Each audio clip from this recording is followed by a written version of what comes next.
Hey guys, it's Biggs. I'm still down here in beautiful sunny Florida. It's a little bit chillier today. It's not quite like at home with all the snow. You can see the beautiful palm trees. We're gonna have an absolutely gorgeous day today. But today, I'm gonna get one special lady in the hot seat.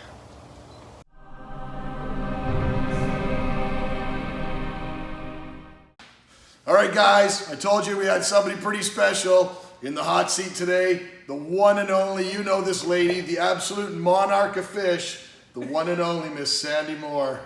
Thank you very much, Sandy. Thank you. Now, we're gonna pose some pretty hard questions to her today. She has no idea she doesn't know what's coming.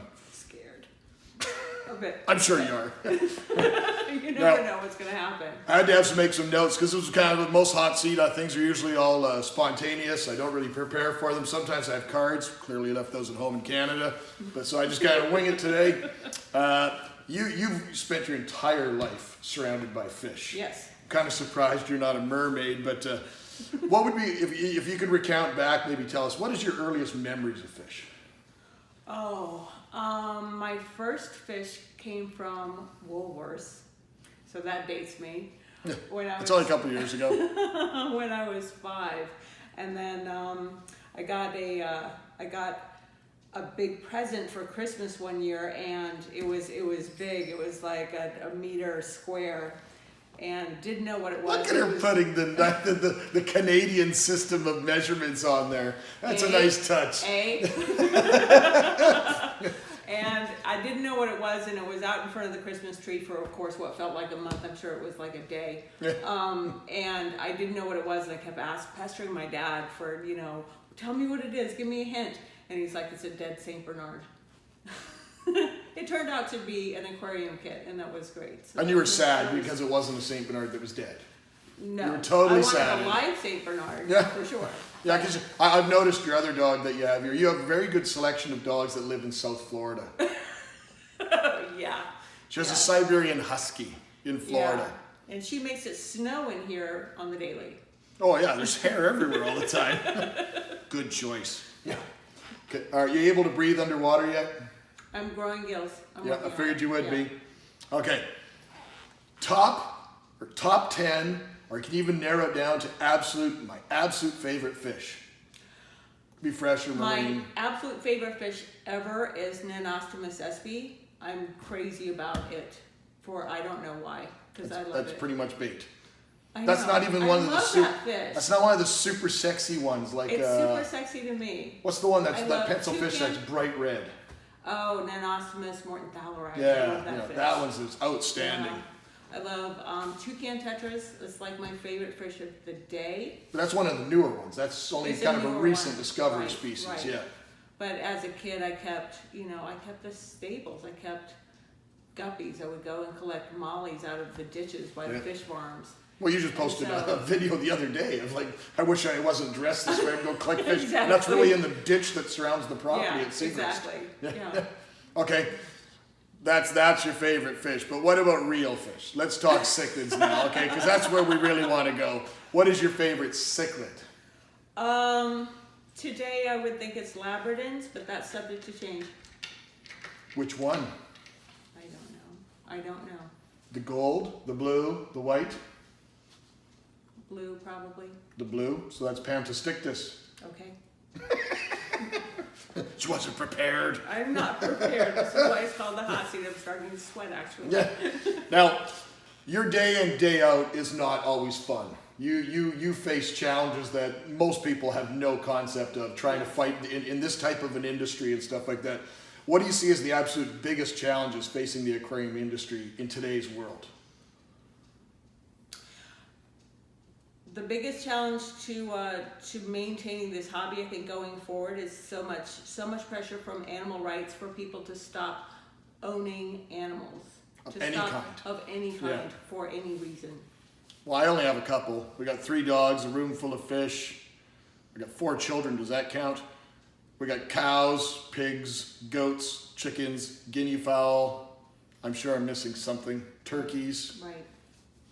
But we're in Canada. I just saw a story about people's exposure to live animals, and now When I was born, like 50% of people had at least been to a farm and had some idea about where their food came from, and now only 2% of people in the U.S. have ever been to a farm. Well, it comes from a grocery store. Exactly, comes right. I actually saw a post somebody one day that posted on somebody's, it was one of the Kun Kun Pigs, which is the breed of pig that we have at home. And it was somebody posted on that site. And this site clearly mentions, this is a Facebook page, that this is for people that love Kun Kuns, that love breeding Kun Kuns, love them as pets, but also for production for food, to raise your own pasture pork, your own organic pasture pork, which is healthier than anything you could buy. And somebody had posted these pictures of all this fully prepared, cleaned, everything, finished product.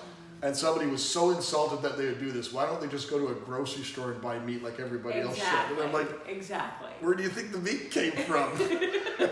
It didn't come from a lab. At least I hope not. I know it comes from a lab. Yeah. That's sad, the things that they're doing nowadays. It's just crazy. Okay, tough questions. Okay. Sandy, who's your favorite Canadian? Chris Biggs. What else am I going to say? Who's your second favorite Canadian?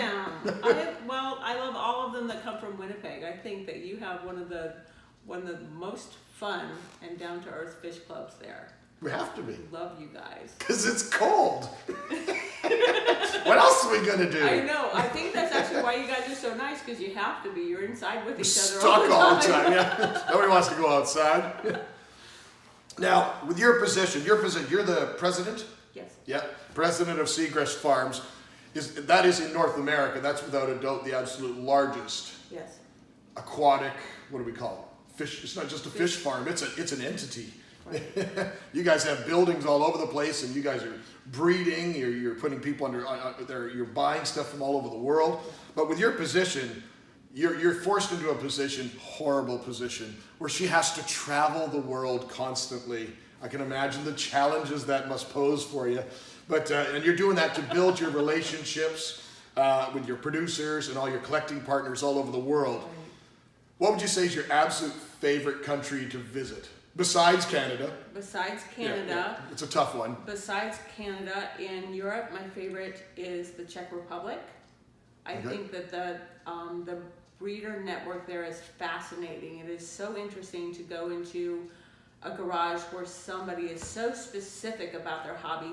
All they do is 3 kinds of shell dwellers, and that's their entire garage. Well, you were telling me you were telling me yesterday when we were driving around. I've been here with her for a few days, and you were telling me something about during the war or after the war, like they had no access to other stock, so they had to basically work, and they produce some of the absolute world's best stock. They do. They have. So when there was an Iron Curtain, when it was a communist state or communist entity, Eastern Europe into Russia, there was no importation of animals.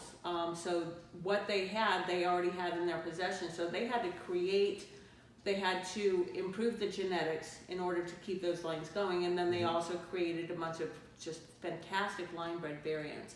So some of those that we've seen in the hobby that are popular in the hobby today would be like the long fin bristlenose. Those were created there. Black heteromorph or Raspora, Orange Von Rio, Gold Von Rio, or Lemon Von Rio, I think that's what the trade name is. Long fin. A lot of real exceptional Episto variants and stuff. The long fin neons, I don't know what they're called, the super long fin neons. Yeah. Well, I remember walking around. There's going to be so many videos coming from my stay here with Sandy at Segrest Farms. I don't know how, the amount of videos I shot, I don't know if I'm going to be condensing into one 20, 30-minute video. There might be 10 Segrest videos. I have no idea how I'm going to break it up. But one thing that really, really stood out for me, and it was all Czech Republic stuff, because you guys had just received that, was the sheer diversity of stuff that came in on that order. There was probably a dozen species of really outstanding epistogrammas, and not like wild-caught epistogrammas that are, a centimeter or half an inch long that are brown. These were all full-grown color, not full adult, but colored up, beautiful, ready to go epistos, perfect for the aquarium hobby. And you had all sorts of different killifish, like annual killifish that you never see in the trade. And just some of the exceptional, outstanding variety and all absolute top quality. Right. So outside of the Czech Republic, what would be, like if you said a tropical, because you guys aren't just freshwater, you guys are massive on a scale that I couldn't even fathom on the marine side as well. You got to have a favorite marine fish.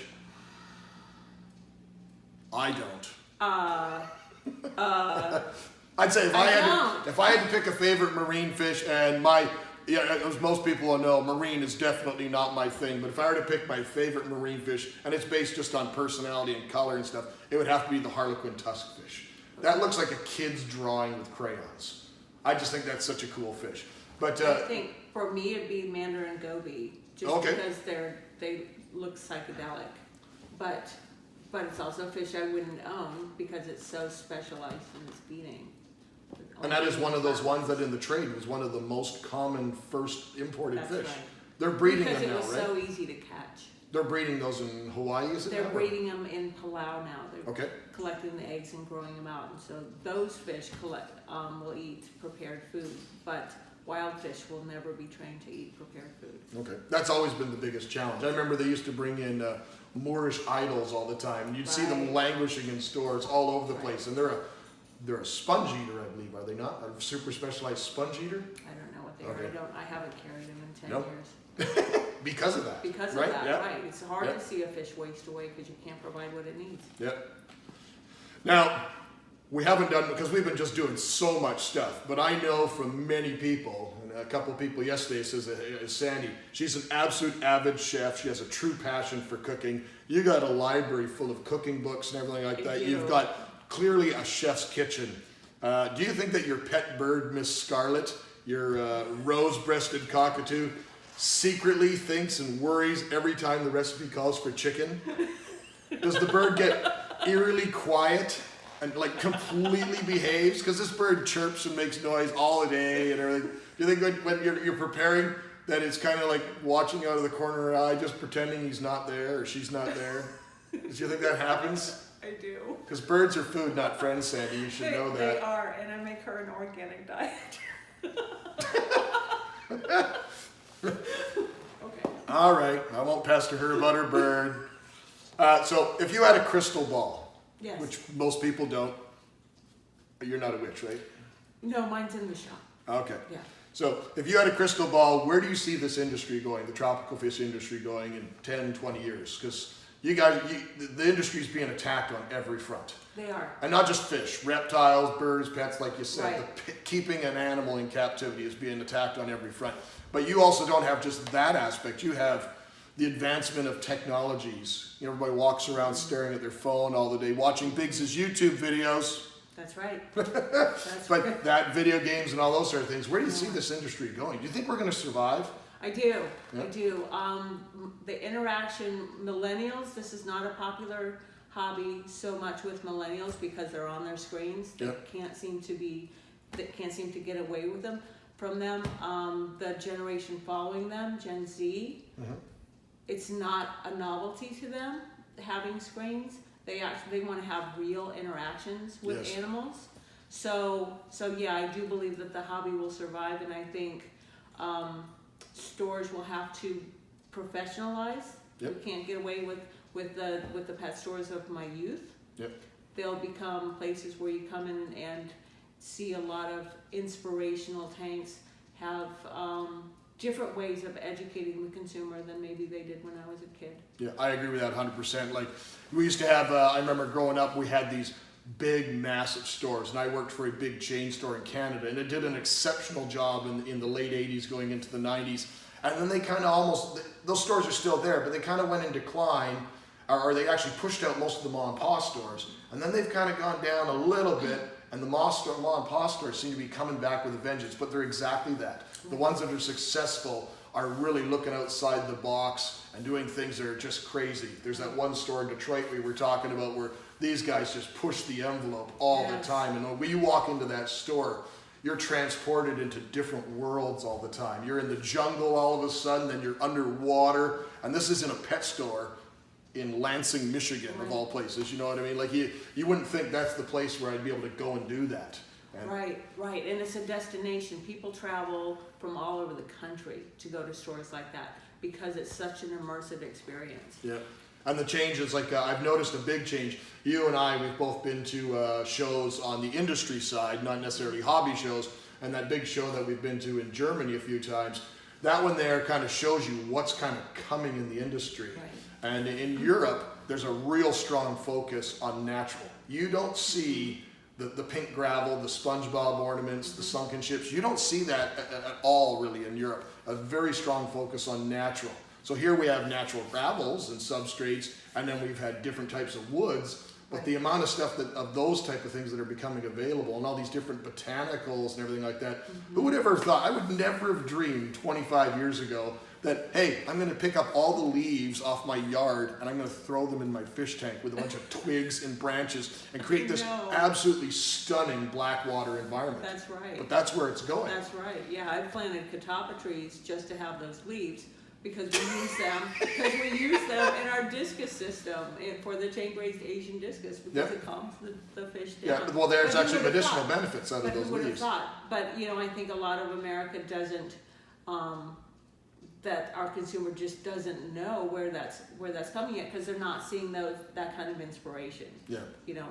As the retailers become educated and evolve, that there's going to be some really interesting things available to consumers. Well, there's so many different facets that are so different. Like all these guys that are setting up these absolutely breathtaking displays of these absolute works of art aquariums with little tiny rock work and twigs and different stuff, and they're all glued and build these things. And then they fully plant these tanks, and they manicure and groom it, give it the perfect conditions for like a month or two to be able to take a picture, and then they tear it all apart and do it again, and do something different. I'm like, what? You just got it there, leave it alone. But those tanks are not really intended to be long-term. They're very challenging to maintain. So that's really cool. So we're gonna see where the industry is gonna go. We're gonna be there right at the front with you guys. We're gonna have a lot of fun. Thanks for staying, guys. Thank you, Sandy. Thanks, Chris.